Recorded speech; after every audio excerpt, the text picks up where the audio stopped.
صحيت امبارح الصبح بدري جدًا وكان عندي امتحان، كان اليوم زحمة يعني، فقُلت يعني أستغل الفرصة دي وأعمل vlog، فهاوريكم يومي كان ماشي إزاي. أول حاجة طبعًا عملتها قبل أي حاجة وهي صلاة الفجر، بعد كده قُلت بما إني بقى يعني صحيت بدري أطلع على السطح ألعب شوية كارديو كده أو شوية تمارين خفيفة يعني عشان أعرف أراجع عشان أنزل، فلعبت يعني شوية حبل خفاف كده ولعبت شوية تمارين خفيفة جدًا يعني. بعد كده خلّصت وبادندن بقى مع نفسي بقى كده اللي هو يعني مبسوط بقى يعني وبتاع، يعني بافرفش يعني قبل الامتحان، لقيت الراجل ده بيبُص لي كده فمشيت بقى.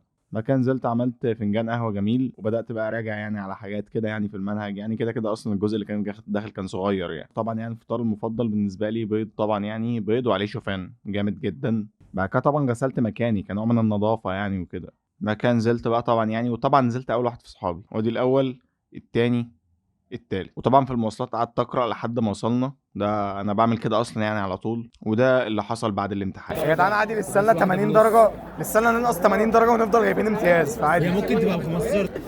تعال نحاول حاول يا جدعان. الو صعب. بعد كده وأنا راجع أكلت 3 تمرات وموزاية يعني كارب وكده، وقُلت هاطلع الgym، ولعبت بقى تمرينة بول بقى كانت جامدة أوي يعني اللي هو أنا أول مرّة أصلًا ألعب push pull leg بس كانت تمرينة جامدة أوي. لعبت فيها باي وباك وترابيزيوس وقطنية وكتف خلفي، هي تمرينة أنت تحسّها محشية كده شوية، بس أكيد طبعًا يعني ما لعبتش الأشكال كلّها، يعني هو التمرينة تقريبًا خدت ساعة وربع، ساعة ونُص، حاجة زي كده يعني. وممكن برضه أبقى أنزّل التمرينة كلّها يعني لوحدها في فيديو لوحده. واهم حاجه الميه في التمرين اهم اصلا من التمرين ذات نفسه. بعد كده روّحت صلّيت الضهر والعصر واتفرّجت على الفيلم ده اسمه Bad Genius، هو فيلم جامد أوي يعني، أكيد يعني مش هاذاكر بقى النهارده يعني أنا امتحنت النهارده وكده.